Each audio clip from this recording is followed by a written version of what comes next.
Hi, this is Lex, and welcome to the FinTech Blueprint.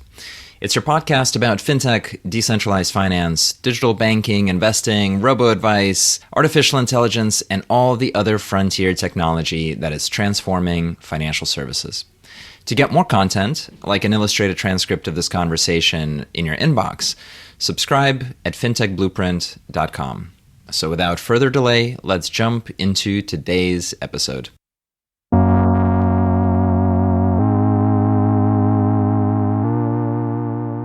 Hi, everybody. Welcome to today's conversation. I'm really excited to have with us today Sankaet Pathak, who is the CEO at Synapse. Synapse is one of the earlier embedded finance companies, banking as a service companies, and is synonymous with some of the largest brands that we know supporting them in terms of how they operate. So I'm really excited to talk about the future of embedded finance and to really understand how it works and what's ahead. With that, Sankaet, welcome to the conversation. Thanks, Lex. Thanks for having me. Absolutely. So how did you get into all of this? What happened to you that you ended up building a banking infrastructure company? It's definitely like an odd thing to build right after college. So, while I was in college. So the way the story starts is I immigrated from India. I went to University of Memphis for my undergraduate in computer engineering and math. And as I came to the US, I tried to open up a bank account and I could not open one online. And then when I went in person, I still could not open one. Then I had to get a letter of presence from my university to then go and give to the bank. And thus I got a checking account, no savings account, no credit card. Initially, I did not think much of it because I thought I'm just getting my footing in a new country. Over time, I'll be able to get other financial instruments, and didn't think much of it. Few years went by and I was like, okay, I was a research assistant. I was making some money and I was like, I want to be able to save some money. I tried to apply for a savings account. I was declined a savings account.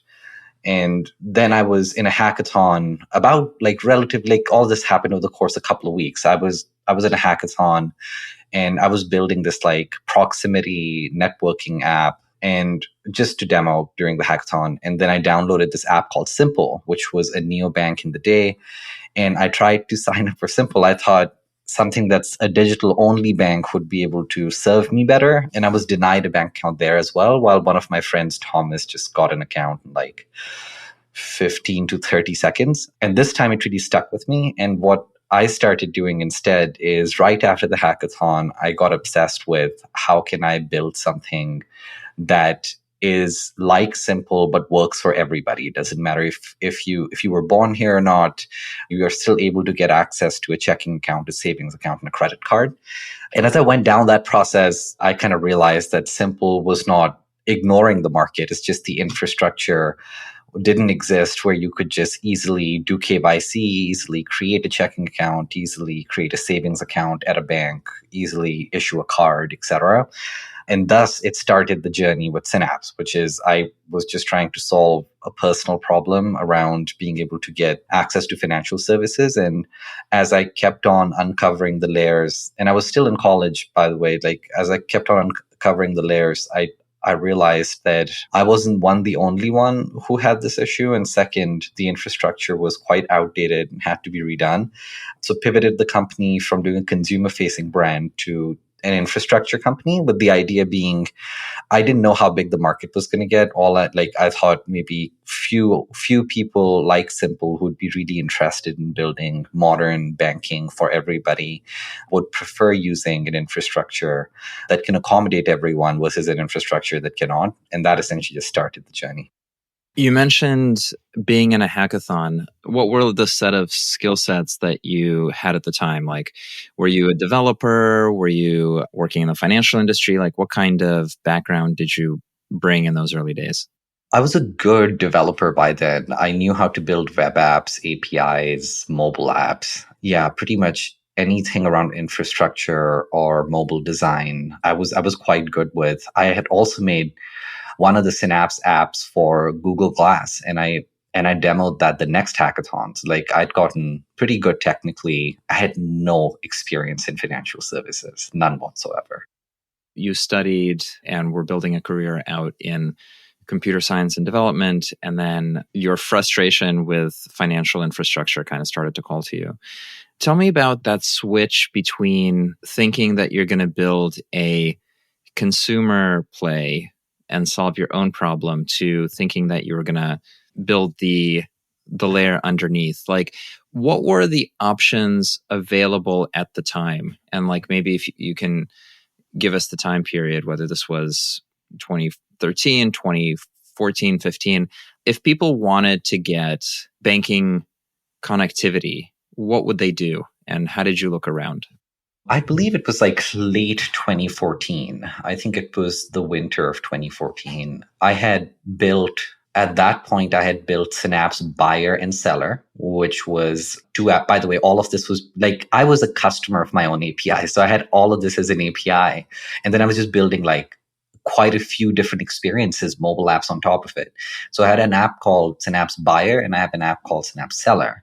Seller would let any restaurant or any merchant kind of like just use our small turnkey POS to be able to kind of like serve a customer.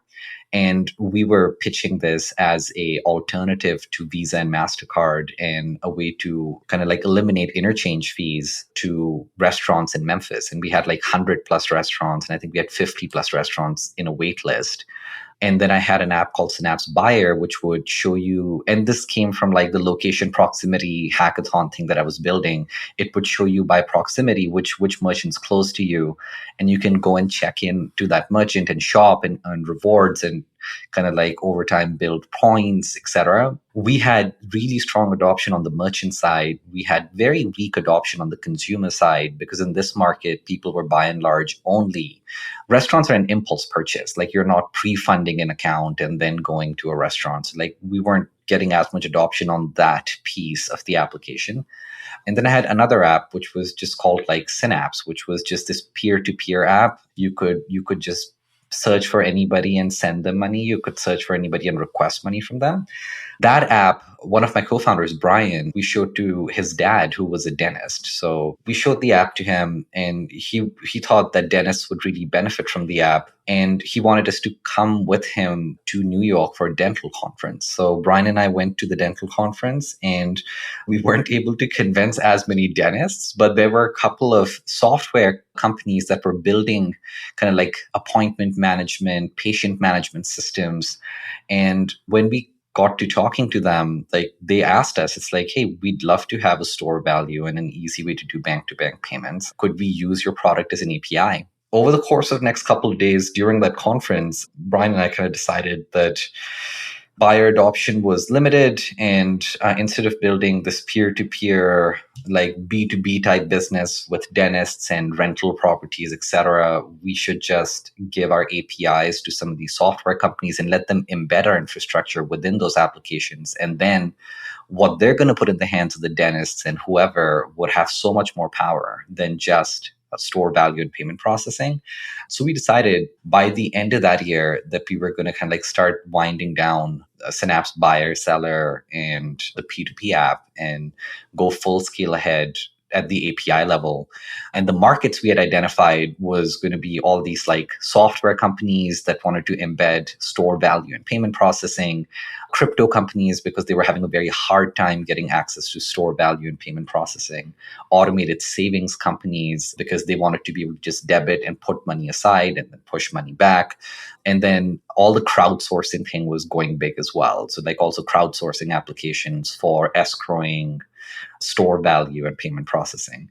And then the very next year, we kind of like had our version 2 of our API out, which had all the OAuth authentication, et cetera, so that we could have other merchants use it, not just Synapse's own applications.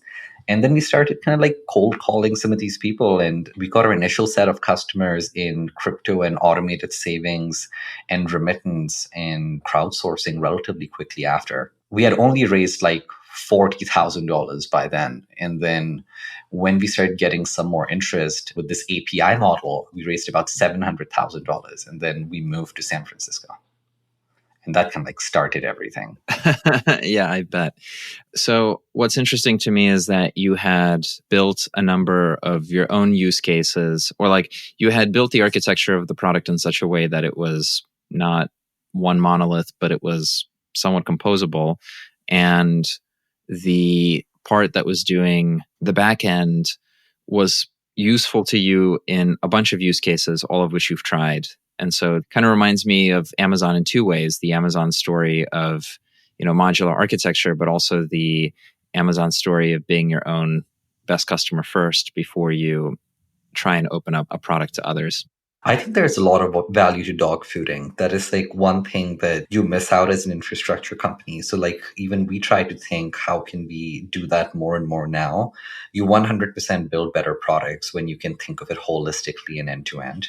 Taking that approach, which is building this like modular API and then building applications on top of it, really made it very obvious for me the value of like embedded finance. Like I thought like money is money, but there are so many ways to interact with it.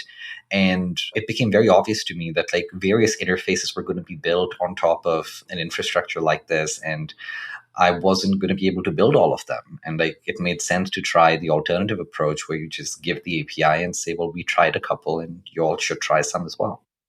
So I'll ask a triggering question on purpose, which is, especially for folks who might not be familiar with what it is that you're connecting to what, or what a point of sale terminal is, or what a store of value is, or even how a bank works. Like, couldn't somebody just go to, Fiserv or InvestNet and just integrate their services? Or doesn't JP Morgan just provide all these endpoints? Why couldn't you do that at the time? That's a phenomenal question. That's what I wanted to do at the time because I was so obsessed with building a neobank like simple for consumers that worked for everybody. But JP Morgan and all of them didn't really have API connectivity for developers. They didn't have like an API docs or marketplace where I could just go and be like, I'm going to open up checking accounts. Can I? Like it wasn't that easy and convenient. And we tried like Fiserv, FIS. They were very early and they still are very early in their journey of like open banking and enablement. When we finally were able to convince a partner bank to sponsor us, which was Independent Bank in Memphis, the very first question was, how can we use your core and do everything inside your core? And all I cared about was building the app because I've always cared about consumer products like so much more, like they're so much more fulfilling. But it turned out like they were using CSI, I believe, and there was no way to use any APIs to plug into their core banking system to be able to start doing these things. And that essentially started the journey and appreciation around how much of the infrastructure stuff is sitting behind closed walls and it's pretty outdated. Like it doesn't have APIs and modularity built in. And that's the whole reason why we pivoted. Otherwise, we would have happily just built the consumer-facing product. What are the APIs connected to? Like, are you sitting on a partner bank, a series of partner banks? What are the things being connected together? When we started Synapse, we were just sitting on one partner bank. And the way we would sit on top of them is we would give them access to our admin portal. That'll give them access to all the KYC, all the balances, everything on every single user by user. And initially, the only way to process payments we had was ACH. So we would generate an ACH file and upload that ACH file into their banking portal manually, because like by definition, there was no automation even there.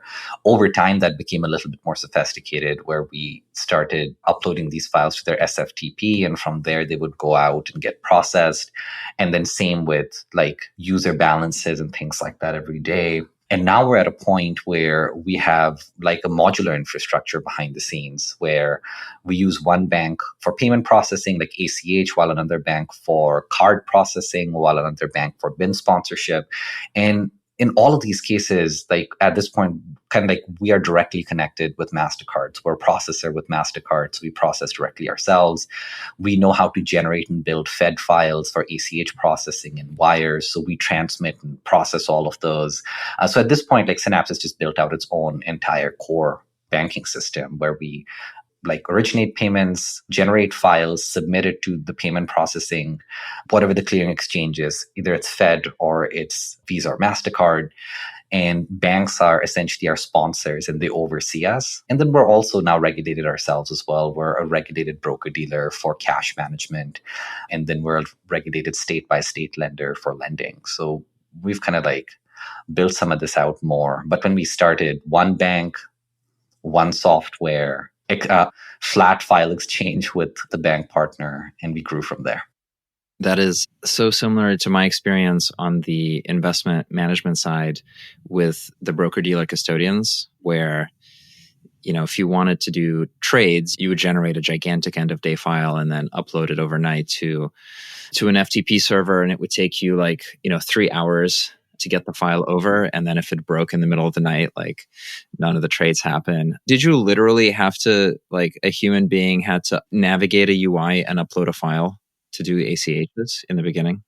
Yeah, because you have these OTP tokens, right? So they wanted to do dual verification every time you would originate ACH. That's how their core banking system worked. So a human had to log in, upload the file. That human, I believe, used to be me because I was the engineer. And then I would do my OTP verification. Then Brian will log in, confirm that everything was right, do his OTP verification, and then the file would be sent. But then again, soon after, in an year and a half, we moved to the SFTP, just uploading and transmitting a file set up. But initially, when we did our proof of concept, it was just like this. You had to go on an interface and upload and then dual verify. Yeah, I could see why you wouldn't want to have 100 partner banks where you do that. From that early point, if I'm a bank, what you are is you're a distribution mechanism for me, right? Because you are an intermediary layer that potentially brings in third-party applications, which then go and get new clients, right? So is that how your partners looked at you, as a way to distribute their own financial products? Well, actually, Synapse went through 3 phases. So the initial phase, which was just like a closed loop wallet and ACH processing, the bank saw us as a way to increase their payment processing revenue and also their deposits. Phase 2, when we started doing DDAs, which is demand deposit accounts, banks saw us as a way, to your point, to be able to say, hey, we have low cost of customer acquisition. This is our new customer acquisition channel. We don't have to market. FinTech companies do. We will open up DDAs, we'll manage DDAs. And a lot of that Synapse did with its own software. But the bank you're selling a bank product. And now we're at a phase where we do less DDAs. We do more cash management accounts, more credit accounts.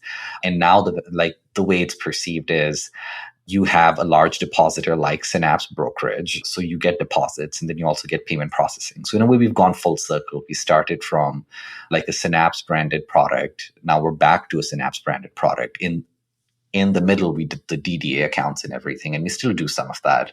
And that's like a bank product. But the value proposition is, at the end of the day, revenue with deposits and payment processing either way. Gotcha. So over time, you were vertically integrating, adding additional products and getting your technology to extend further and further. Yeah, the goal has always been, how can you provide the best deposit and credit product for people, and then eventually maybe investments. And then we do the obvious things we think are right. I have started to believe over the course of the last few years that a cash management account is far superior than a demand deposit account. And the whole reason for that is, through a cash management account, you can put money at different banks. So you have limited exposure. If you have a lot of money, like small businesses or high net worth individuals or large businesses, if for some reason you want to be very selective as to which bank you put your money in when, and if the market changes, might change that, you can also do cash management pretty easily. But then you can also do other things. You can put money in money market funds. You can put money in treasuries. So I feel like it's the most sophisticated and easy to use user experience for consumers, because they have to just pick and choose and be like, put my money with a bank. Which bank? How many banks? Put my money in T-bills, or put my money in money market funds. And it all just works for you behind the scenes, and you pick your own custodian. You have more choice as a consumer. So I've become a bigger and bigger advocate of a cash management account for that reason. A sideways topic here would be going to some of the crypto roots that you talked about. One of the things that I find, surprising, but it's not surprising, it makes sense. But one of the things that has revealed itself through crypto is global demand for the dollar. forget about Bitcoin or Ether, that like one of the things that's obvious from crypto is that people in Venezuela and Argentina and the Philippines want to hold USD. And it's become, I mean, I think the United States is spectacularly doing everything it can to undermine its hegemony over an emerging financial ecosystem in which it's winning. But, you know, like the desire to just hold the dollar in every jurisdiction in a digital way that's straightforward, that doesn't require you to go through the pain that you described of, you know, being offshore and trying to open an American bank account. Kind of what are your thoughts on that market, and whether are you powering any of that market? What was your experience trying to be an on-ramp or a store of value for crypto companies? You know, because what you said about the power of the cash management account, I think is very right, but I think it's also true in a global way. And I've seen that as a theme for companies that are using tokenized assets. That's a very, very good observation. Let's talk about crypto, and then we should talk about, like, to your point of digital dollar. Crypto has like three components to it, right? So the first component is being able to buy and sell these like L1 tokens. So Bitcoin, Ethereum. In some sense, it's very profound. We could not historically buy stock in electricity, or could not buy stock in any like internet, any technology that we thought was like cutting edge and cool. In some ways, being able to buy and invest and hold a stake in an L1 token is quite profound, and gives people this ability to be able to benefit from an ecosystem being built versus just a company being built.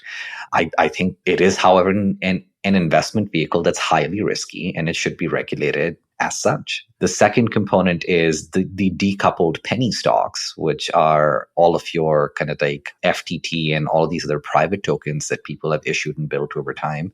They're very, very risky. They're decoupled with your cap table. It has perverse incentives that creep in. Those need to be either completely banned or regulated very, very strictly as a private placement vehicle.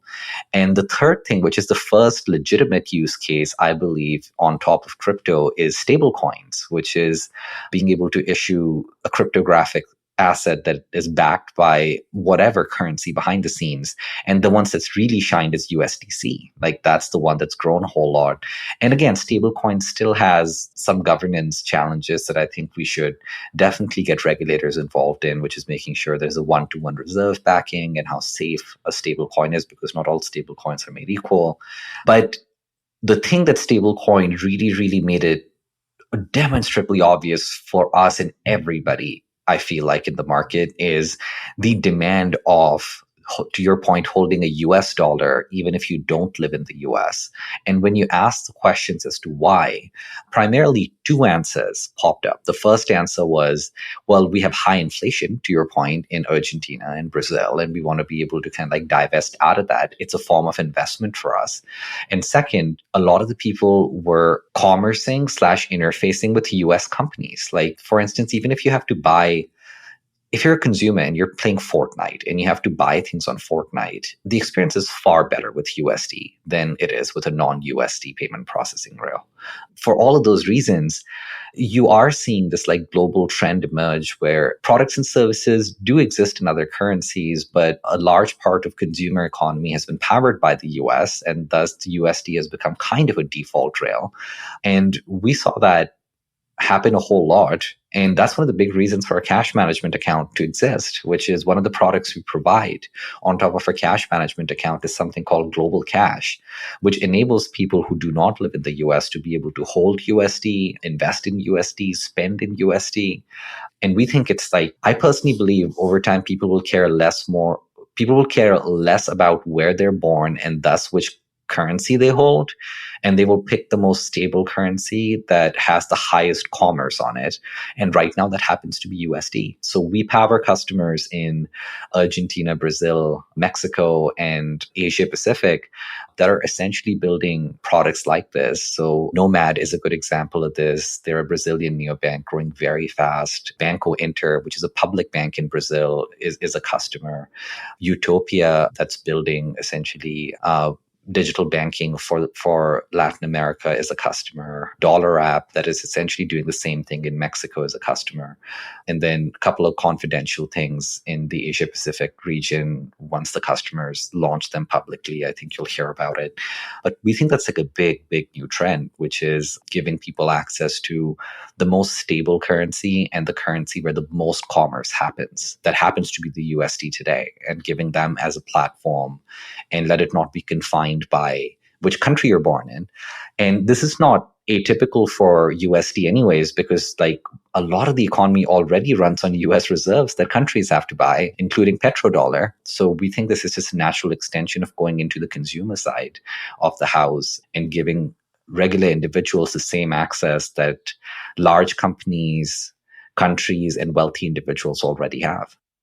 That's fascinating stuff and makes a lot of sense.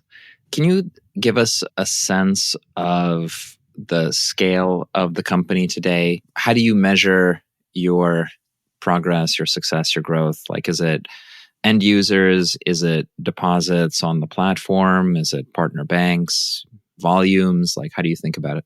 No, that's a really good question. Well, I think about it in a couple of different ways. The first one is like revenue and profitability, right? So we're cash flow positive business. We have about like 250 plus employees. We're running this business at a pretty good scale. We power about like around 200 some fintech companies. We have over 10 million consumers that we touch through those companies. I believe last year we processed about like $12 billion or something like that, I believe. I think it's like $60 billion, sorry, like some pretty high number throughout the infrastructure. I kind of look at all of those things, but like I think revenue matters a whole lot, and then the impact matters a whole lot, which is like how many consumers are we touching and like what kinds of consumers those are. And in most cases, the consumers we're touching are regular people who had like not so good or no access to financial products historically. So being able to like serve a large portion of the populace who would be considered underbanked or not adequately banked, we take a lot of pride in, right? So yeah, like just looked up the number, like we processed about like $76 billion last year. It's at a pretty high scale. And yeah, kind of like, so like those are the things that we focus on and really care about. That's amazing. And congratulations on being able to get to that size. If revenue is so important, profitability is so important, how do you think about the business model? Where does the capacity to pay sit? What's the right way to charge as a firm playing in the space where you are? And then how do you align your cost base to that revenue? I think that's an equation that so many people struggle with. You know, they float around. Is it per user, per account? Is it part of some amount of the volume? Is it interchange? Is it assets under management? And then they get to some revenue number, but then aren't able to fit their economics of manufacturing into it and actually pay for their teams. How have you been able to solve this equation? Scale usually helps, right? So I think scale really helps. By the time you have your cost of goods figured out, which we do, right? We understand our cost per transaction, our cost per user. So all these things we understand meticulously well. And then based on that, we know at the very least how much we need to be able to make per contract to be breaking even. Then we've taken somewhat of like a consultative approach for pricing, which is over the years, we recognized and learned that different companies monetize their businesses differently. And based on that, they have different kinds of ARPUs and user revenue. Depending on which company you are and what solution you're trying to build and what category you sit in, we have our pricing tracks for all of those so that we can kind of like help you be successful. Because one thing we realized is like if we charged and made a lot of money ourselves and our customers are not, then it's just not a feasible model over time. So we've kind of like over time pivoted that and really focused on, okay, we understand our cost basis, so we know where the floor is. And then based on that, we have different variables, right? We have a SaaS monthly fee we charge to the platform. We have a per user fee. We have transaction fees. We do an interchange split, and we do a deposit interest split, which is deposit rebate split. And then based on which company you are and how you monetize your product, we just tweak those knobs. If one knob goes down, another knob goes up. and we kind of like arrive on a pricing equilibrium that works for both sides and makes our customers profitable at the end of the day. And like, if they succeed, so would we. So we've kind of like taken a more consultative approach, but these are the variables, like the SaaS flat monthly fee, the per user fee, transaction fees, interchange split, and rebate split. And you just turn the dials based on what's your cost basis and what's your customer's profitability strategy, and kind of like make that merge and integrate. That's super helpful. Thank you. How has the dynamics of your market changed over time? I'm interested in a couple of dimensions. The first is during COVID, there was a huge spike for digital finance, which I think cascaded through B2C FinTech and likely towards the platforms as well, and created, like expectations of demand that had been difficult to find a new equilibrium after. At the same time, there are increasingly more and more digital models. So you've proven that the model works. And so the supply of embedded finance like platforms, both within banking as well as in adjacent categories, like everybody's expanding and chasing additional revenue streams. And so you start getting kind of saturation of service provision. And so I'm curious, like, do you see the space as trending, as a big public infrastructure, like it's kind of trending towards an oligopoly, like the way that the core banking platforms, there can only be, the big three. And so in embedded finance, we're going to have just a couple of big platforms. Is the strategic response to kind of package and go deeper and create deeper economics? Like, how do you think about the dynamics of the competitive environment over the last few years? And then where's that going in the future for you? Yeah, I think that's a great question. So let's kind of like take it from COVID all the way till now. So when COVID hit 2020, we forget there was initially a market lull. So initially there was a lot of carnage and things slowed down and companies died. Not until the stimulus packages and PPP, which the government essentially avoided a recession that would have happened in COVID if they hadn't done the stimulus packages. As soon as that happened, that started like increasing the demand of everything. There was more commerce, more deposits, things were just moving and just growing. Come this year with the financial tightening, you've seen a reduction in spend generally. Now, obviously, like it overshadows itself with interest growth, and like banks and companies like fintechs and us were benefiting from it as well. You've seen kind of like somewhat of a tightening happening. But even with all these kind of like cycles, one thing that has consistently remained is like the demand and interest in embedding financial products. So like over the long term, we think more and more applications are going to be built that would be embedding financial products. And there are tons of use cases from neobanking all the way down to like digital marketplaces like Fortnite and TikTok and all of them that would embed financial products and services over time. And our belief is they would do that at a global scale, but might just choose one or two currencies like USD. So like for us, the big thing is building an infrastructure and a platform that can accommodate everybody, that we legally can accommodate, and provides them with a homogeneous USD rail, and they can interface and transact pretty easily. I think this market is still evolving. So I don't think we're at a place where we have the Fiserv or FIS type kind of like stagnation in a strategy and a model. I think we're in the early innings where you have banking as a service, and now Synapse kind of started banking as a service, and now we're branching out from banking as a service to like more so embedded finance, in the sense that we have our cash management account, we are regulated for it. We have our credit accounts, we're regulated for it. We're using banks as our service providers versus be the bank service provider. So we're taking a fork in the model, while there are other people who are going the other side, where they're just giving their software to the banks and let the banks manage the whole kind of like banking as a service play. And I think eventually multiple customer stratas will emerge. You're going to have your enterprise-y type customers. Maybe I shouldn't use the word enterprise. Maybe I should say like highly sophisticated audience that wants to kind of like own the consumer, build the product, make it very modern and work really well. That could be banks or non-banks.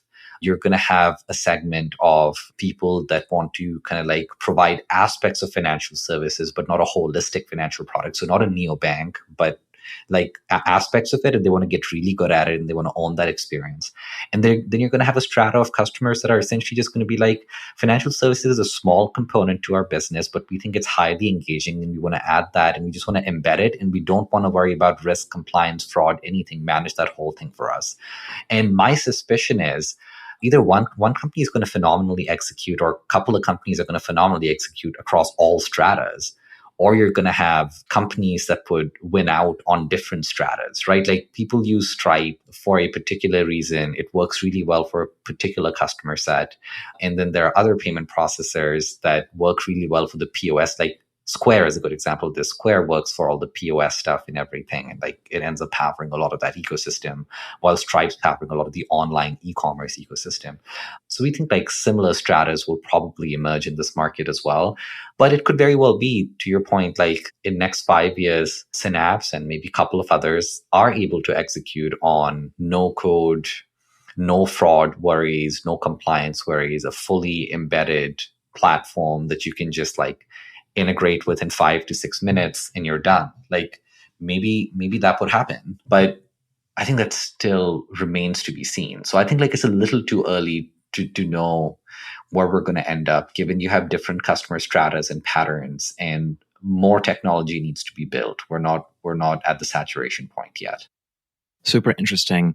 I've got one last question around regulation, and in particular, the bank regulators still trying to make sense of this new emergent market structure.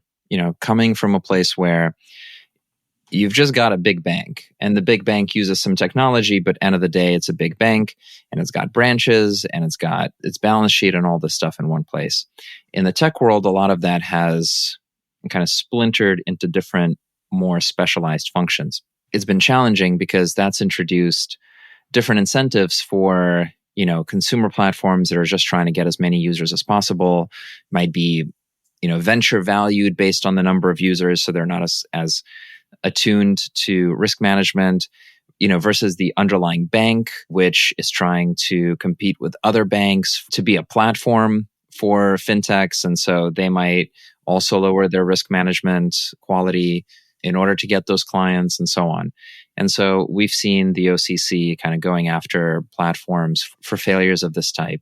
How do we get through kind of that grindy period of innovation and regulation? Like, what's the constructive path through? So you do get to a place with different industry architecture, but where, it's stable. There's not a question of like, oh, can you provide the lending? Oh, can you really provide the bank account? How do we get there? I think that's a really good question. And we have so much going on right now, right? Like, to your point, there are quality control issues. Then there are kind of like true deception issues. And then there are things that are just like business model issues, which is how do you think of and want to regulate kind of like cash advances being a good example of this, or buy now, pay later being a good example of this. And then the fourth variable in all of this is there's been so much money pumped into this ecosystem over the course of the last 2 years that some of the dust needs to settle on what's the viable, right business model that you can go and approach, because you've had a lot of cash historically to be able to just say, let's just focus on growth and we'll worry about the business model later. And I think now it's all coming to head at the same time. So I think like it's kind of like stressful for some people for that reason. Like, if you're on any of those verticals, I think it's like it's more work, it's more diligence, it's more vigilance. The short answer is like, I think banks, fintechs, and regulators need to talk. Like, they just need to have more conversations and open conversations about what's the right way to regulate and govern. And I have my perspective that I'll share. Like, I think OCC and the Fed and the FDIC are, one, it's a good thing that now all three of them are working together in providing comprehensive guidance on third-party oversight. But that third-party oversight is very focused on constructs where the fintech is a vendor of the bank, which is, hey, we're going to take and resell a bank product, credit card, deposit accounts, debit cards, whatever. There's another side of fintechs, which is you have Robinhood sitting in that category, and you have Betterment, PayPal, even Synapse, all of us sitting in a category where we're not necessarily reselling bank products anymore. We're very much so focused on kind of like our own products, and banks are our vendors. So I think you need regulatory guidance and clarity on both, which is how should a bank supervise you when you're a vendor to the bank and a third party like that? And how should a bank, what are their roles and responsibilities in supervising you when they are your service provider? And how does that equation really flip and change? And I think the third thing that you need, which might be actually controversial to some people, but you do need like watchdog agencies that can directly go to fintechs, which is when they see something that's happening that's deceptive or borderline illegal or actually illegal, like you have to be able to call that out and really kind of like send a cease and desist or do a consent order and all of these different things. And I know CFPB has been built with that intention, and some more governance things need to change and improve there for it to be like fully there and be able to provide that role and purpose. But I do think that's kind of the solution, which is building strong oversight guidance on third parties that are regulated and non-regulated, that are providing your product or their own product, that are your service providers, or if you're their service provider. And then like fintechs need to be quasi-regulated indirectly regardless around customer protection and kind of like exactly how support and service is, how you're advertising the product and what the reality is. I do think that like the dust will settle on all of it. And my sense is, given I talk to everybody at this point, I talk to the regulators, I talk to people in Congress, and I talk to banks and fintechs, my sense is this is where we will end up. We'll have better guidance for third-party oversight on bank products and on bank being a vendor. And you're going to have a quasi-regulatory oversight on all fintechs providing financial products to the US consumer base. I certainly hope we get there. If our audience wants to learn more about you or about Synapse, where should they go? You can just go to synapsefi.com to learn more about Synapse. And if you want to talk to me or learn more about me, you can follow me on Twitter, or I'm more active on LinkedIn, and my user handle is just my first name, Sankaet. I'm not very active on Twitter, but like I'm active on Twitter DMs. So like if people DM me, I'll obviously get back to them, but pretty active on LinkedIn. So like either one of those avenues work. Fantastic. Thank you so much for joining us today. Lex, thank you so much for having me. Hi, everyone. That's it for this week's episode of the FinTech Blueprint. For more technical deep dives into all things FinTech and decentralized finance, check out fintechblueprint.com and grab a free subscription to the newsletter. This is Lex, and I'll see you next time.